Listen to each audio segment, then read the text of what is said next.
Hai, saya Diva Fikri Haryatan. Saya akan menjelaskan apa itu teori kultivasi. Teori kultivasi pertama kali diperkenalkan oleh Profesor George Gardner.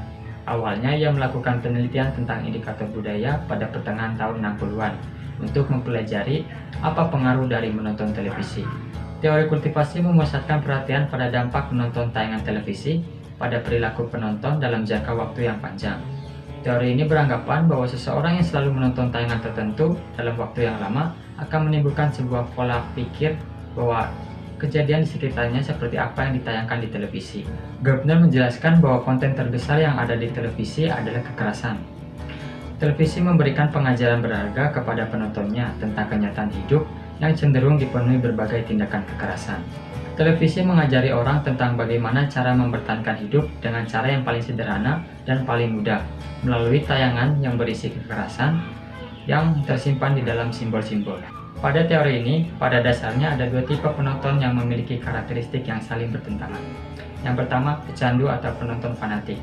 Penonton fanatik atau happy viewer ini ditandai dengan menonton televisi lebih dari 4 jam.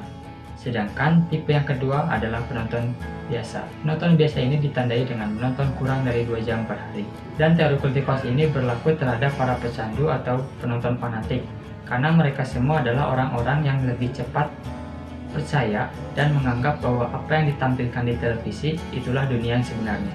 Dalam penelitian yang dilakukan oleh Gardner terhadap kelompok happy viewer itu, ditemukan fakta bahwa ada 4 sikap yang akan muncul sebagai akibat diferensial dari media efek. Yang pertama, mereka yang melibatkan diri dengan kekerasan, yaitu penonton happy viewer yang akhirnya terlibat dan menjadi bagian dari berbagai peristiwa kekerasan. Yang kedua, mereka yang ketakutan berjalan di tengah malam.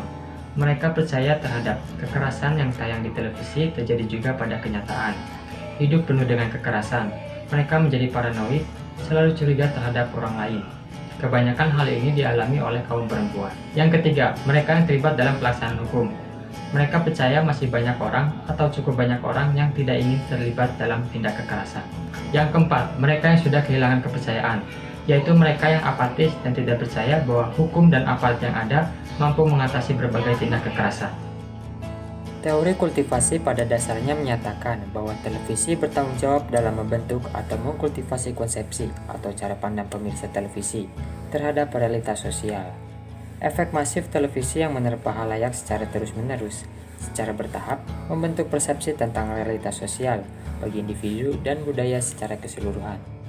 Pada penelitian Cultural Indicators yang diprakarsai oleh Gardner memiliki 5 asumsi dasar yang merupakan respon terhadap asumsi yang dirumuskan oleh kaum post-positivisme di awal tahun 1970-an. Kelima asumsi dasar tersebut adalah sebagai berikut. Yang pertama, dikarenakan isi media televisi diproduksi secara massal dan berperan penting dalam budaya Amerika, maka televisi dipandang memiliki pengaruh yang besar dibandingkan dengan bentuk media massa lainnya. Yang kedua, televisi tidak menyebabkan perilaku kekerasan, namun televisi berperan dalam membentuk sikap dan kepercayaan tentang masyarakat dan orang lain. 3. Televisi menanamkan nilai-nilai serta sikap yang telah ada dalam budaya. Televisi memberikan pelayanan untuk memperkuat status quo, bukan untuk melawannya.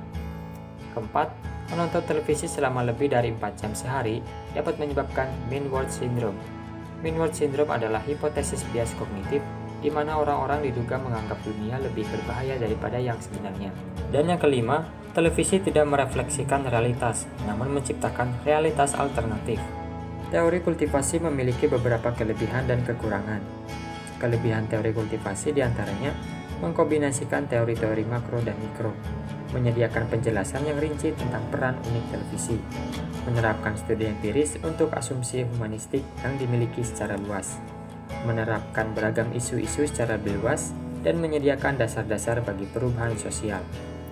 Sementara itu, kekurangan teori kultivasi diantaranya secara metodologi bermasalah, mengasumsikan homogenitas isi pesan televisi, menekankan pada pemirsa kelas berat televisi, dan sangat sulit diterapkan pada media selain televisi. Contoh penerapannya di kehidupan sehari-hari, misalnya saja seseorang yang selalu menonton acara-acara yang mengandung kekerasan, baik dalam film maupun berita, dalam jangka waktu yang lama dan frekuensi yang sering, maka seseorang tersebut akan menimbulkan sebuah pola pikir bahwa apa yang ditayangkan di televisi mencerminkan apa yang ada di sekitarnya.